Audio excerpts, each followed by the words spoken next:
በዚህ በጾመ ማርያም በጾመ ፍልሰታ ልንፈጽማቸው የሚገቡ 8 ነገሮችና ላንፈጽማቸው ወይም ደግሞ ግዴታ ማድረግ የሌሉብን 3 ነገሮችን እነግራችኋለሁ። ከዚያ ውጭ ደግሞ የግድ ልንጸልያቸው የሚገቡ ልናነባቸው የሚገቡ መጻሕፍት አሉ። እነሱንም በዚህች አጭር ቪዲዮ እነግራችኋለሁ። በመጀመሪያ ሁላችሁንም ለምንባረክበት ለምንቀደስበትና ትልቅ በረከትን ለምናገኝበት ጸሎታችን ጥያቄያችን ሁሉ ለሚሰማበት ለእመቤታችን ጾመ ፍልሰታ እንኳን አደረሳችሁ እያለሁ አደራ ብያለሁ። አደራ ይሄ ቪዲዮ እጅግ በጣም ጠቃሚ ቪዲዮ ስለሆነ በደንብ አድርጋችሁ ኮፒ ሊንክ በማድረግ ለሁሉም ሰው እንዲዳረስ አድርጉልኝ። እሺ፣ በዚህ በጾመ ፍልሰታ በጾመ ማርያም መጀመሪያ ልናደርግ የሚገባው ነገር ንስሐ ያልገባን ሰዎች ካለን ንስሐ መግባት አለብን። ምንም ጥያቄ የለውም። የመጀመሪያው እሱ ነው። ሁለተኛው ደግሞ የምንችል ሰዎች በቤተ ክርስቲያን እየተገኘን የሰዓታት ጸሎት ማድረስ አለብን። ሰዓታት መስማት አለብን።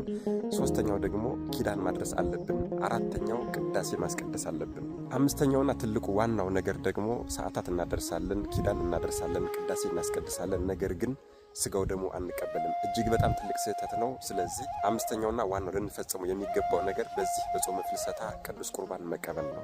አዎ ንስሐ የገባ ሰው እኮ ድጋሚ ወደዚያ ወደ ጠላው ኃጢአት እንዳይገባ መጠበቂያው ቅዱስ ቁርባን ነው። አናውቅም እንዴ? ስለዚህ ወደዚያ ወደ ጠላነውና ወደ ተውነው ኃጢአት ተመልሰን እንዳንገባ ቅዱስ ቁርባን መቀበል መቻል አለብን። በጾመ ፍልሰታ ደግሞ ሰዓታት እያደረስን አንዳንድ ጊዜ ማህሌት ሲኖርም ደግሞ ማህሌቱንም እየቆምን ኪዳን አድርሰን ቅዳሴ አስቀድሰን ቅዱስ ቁርባን አለመቀበል እጅግ በጣም ትልቅ ስህተት ስለሆነ ለቅዱስ ቁርባን መፋጠን አለብን። ስድስተኛው በእመቤታችን ስም ምጽዋት ዝክር ልናደርግ ይገባል። አዎ ለተቸገሩ ለነዳያን ልንመጸውትና ልንዘክር ይገባል።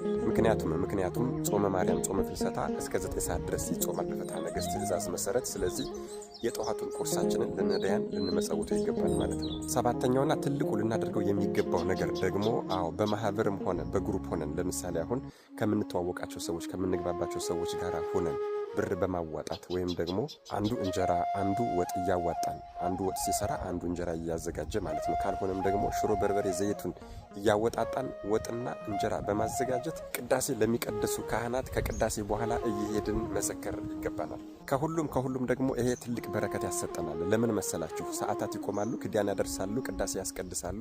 9 ሰዓት ላይ እኛ ሂደን ስንዘክራቸው የእነሱን ምርቃን እናገኛለን። ረድኤት በረከታቸው ያድርብናል ማለት ነው። ስለዚህ የሚችል በየቤተሰባችሁ እየሆናችሁ ካልሆነም ደግሞ ጓደኞቻችሁ ጋር ጎረቤቶቻችሁ ጋር ተመካክራችሁ ቅዳሴ ቀድሰው የሚወጡ ካህናትን ማብላት ማጠጣት ይጠበቅብናል ማለት ነው። ትንሽ እንጀራ እየወሰዳችሁ ከቅዳሴ በኋላ ካህናቱን ማብላት ይገባናል። ሌላው 8ኛው በዚህ በጾመ ፍልሰታ ልንፈጽመው የሚገባው ትልቁ ነገር ሁላችሁም እንደምታውቁት ከነሐሴ 1 ጀምሮ እስከ መስከረም 17 መስቀል ድረስ አንዳንዶችም ደግሞ እስከ ጽጌ ጾም ድረስ የጽጌ ጾም መግቢያ ድረስ ማያት በሙሉ ወይም ደግሞ ውሃዎች በሙሉ ይባረካሉ። ስለዚህ በእነዚህ ቀኖች በእነዚህ ወራቶች ታማሚዎችም ጤነኞችም ሊጠመቁ ይገባል፣ ታላቅ በረከት ይወርዳልና ብለው ነግረውናል። ስለዚህ ጾመ ማርያምን ጾመ ፍልሰታን በቤታችሁ ሆናችሁ የምታሳልፉ ሰዎች ወደ ገዳማት ወደ ሌሎች አድባራት ያልሄዳችሁ ሰዎች ካላችሁ በቤታችሁ አቅራቢያ ያለ ቤተክርስቲያን እየሄዳችሁ መጸበል መጠመቅ አለባችሁ ማለት ነው። ሌላውና ዋናው ፈጽሞ ማድረግ የሌለብን ነገር ደግሞ የመጀመሪያው ጸበል 9 ሰዓት ሳይሆን መጠጣት የለብንም። ምክንያቱም ጾሙ የሚጾሙ እስከ 9 ሰዓት ድረስ ነው ከተባለ 8 ሰዓት ተኩል ቀድመን የምንጠጣ ሰዎች አለን። ከዛ 9 ሰዓት ላይ ምግብ ለመብላት የምንዘጋጅ ትልቅ ስህተት ነው። ስለዚህ 9 ሰዓት ላይ ጸበል እንጠጣለን። ከ9 ሰዓት በኋላ ደግሞ 30-40 ደቂቃ ቆይተን መመገብ እንችላለን ማለት ነው እንጂ ወዲያው ጸበል እንደጠጣንም መመገብ ክልክል ስለሆነ ከ30-40 ደቂቃ በኋላ ጸበላችንን ከጠጣን በኋላ ማለት ነው መመገብ እንችላለን ማለት ነው። ስለዚህ ቀድመን 9 ሰዓት ከመሆኑ በፊት ቀድመን ጸበል የምንጠጣ ሰዎች ፈጽሞ የተከለከለ ነው። ሌላው የምበላበት ሰዓት 9 ሰዓት አልደርስልኝ አለ እያልን የምናማረር ሰዎች ካለን ይሄንን ልናስወግድ ይገባል። ምክንያቱም ጤነኛ ሳይሆኑ ቀርተው መጾም እየፈለጉ ያልጾሙ ብዙ ታማሚዎች አሉና እኛ ጤነኛ ሆነን ስለ ጾምን ብቻ ፈጣሪያችንን እያመሰገንን 9 ሰዓትን አይደለም ከምሽቱ 1 ሰዓት ድረስ ብንጾም እንኳን ተደስተን ነው ልንጾም የሚገባ እንጂ ሰዓቱ ደረሰ አልደረሰ 30 ጊዜ ሰዓት ማየት አይገባንም ማለት ነው። ሌላው በዚህ ጾም የምንሰራው ትልቁ ስህተት ምንድነው? ስጋው ደግሞ አለመቀበላችን ነው፣ ቅድም እንደተናገርኩት። ስለዚህ ሰዓታት አድርሰን ኪዳን አድርሰን ቅዳሴ አስቀድሰን ዝም ብለን ወደ ቤታችን የምንሄድ ሰዎች በዚህ በጾመ ፍልሰታ ይህንን ልምድ ማስተካከል አለብን። ቅዱስ ሥጋውና ክቡር ደሙን መቀበል ይገባናል ማለት ነው።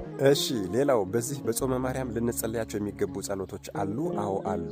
ከዘወትር ጸሎት ከመዝሙረ ዳዊትና ከውዳሴ ማርያም ቀጥሎ በመጀመሪያ ደረጃ በየቀኑ የምንጸልየው ውዳሴ ማርያም አለ አይደለ? የየዕለቱ እሱን እንተውና በቀን ለምሳሌ ሰኞ ቀን 7ቱንም፣ ማክሰኞ ቀን 7ቱንም፣ ሮብ ቀን 7ቱንም የየዕለቱን ትተን የሰባቱን ቀን በየቀኑ እንጸልያለን። የመጀመሪያው እሱ ነው። ሁለተኛውና ዋናው ደግሞ የእመቤታችንን ጸሎት ማለትም ጸሎተ ማርያም ወይም ደግሞ ሰላም ለኪን እመቤታችን በአካለ ሥጋ እያለች ሁላችሁም እንደምታውቁት የኖረችው ዕድሜዋ 64 ዓመት 64 ዘመን ነው። ስለዚህ በዕድሜዋ ልክ 64 ጊዜ ሰላም ለኪን እንደግማለን ማለት ነው። ሌላው ደግሞ በሰላመ ቅዱስ ገብርኤል መልአክ የሚለውን ማለትም እመቤታችን ቅድስት ድንግል ማርያም ሆይ በመልአኩ በቅዱስ ገብርኤል ሰላምታ ሰላም እንልሻለን፣ በሐሳብሽም ድንግል ነሽ፣ በስጋሽም ድንግል ነሽ የሚለውን እርሱን 64 ጊዜ እንጸልያለን። ከአባታችን ሆይ ጋር ጨምሬ እጸልየዋለሁ የሚልም ሰው ካለ በጣም ጥሩ ነው። 64 ጊዜ እንጸልየዋለን። ከዚህ ውጪ እንግዲህ መልክዓ ማርያምና አርጋኖንን መጨመር እንችላለን ማለት ነው። ሌላው ደግሞ ቅዱስ ዮሐንስ ወልደ ነጎድጓድ የጻፈልንን ነገረ ማርያም በመዝገበ ጸሎት ላይ ታገኙታላችሁ። ነገረ ማርያም የሚለውን ጽሑፍ ወይም ደግሞ ጸሎት በደንብ ማንበብ መጸለይ አለብን። ስለ እመቤታችን ከውልደቷ እስከ እርገቷ ድረስ ያለውን ብዙውን ታሪክ ይዞታልና። በመጨረሻም ከሁሉም ፍቅር ትበልጣለች። የመጀመሪያዋ ትእዛዝ ፍቅር ናትና ፍቅር ትበልጣለችና እስከ ምሽቱ 1 ሰዓት ድረስ ብንጾም በቆሎ በጥሬ ብንጾመው ፍቅር ከሌለን ትርጉም የለውም፣ ከንቱ ነን እና በፍቅር ለሰዎችም ፍቅር ኖሮን ይህችንም ጾም በፍቅር ልንጾማት ይገባል ማለት ነው።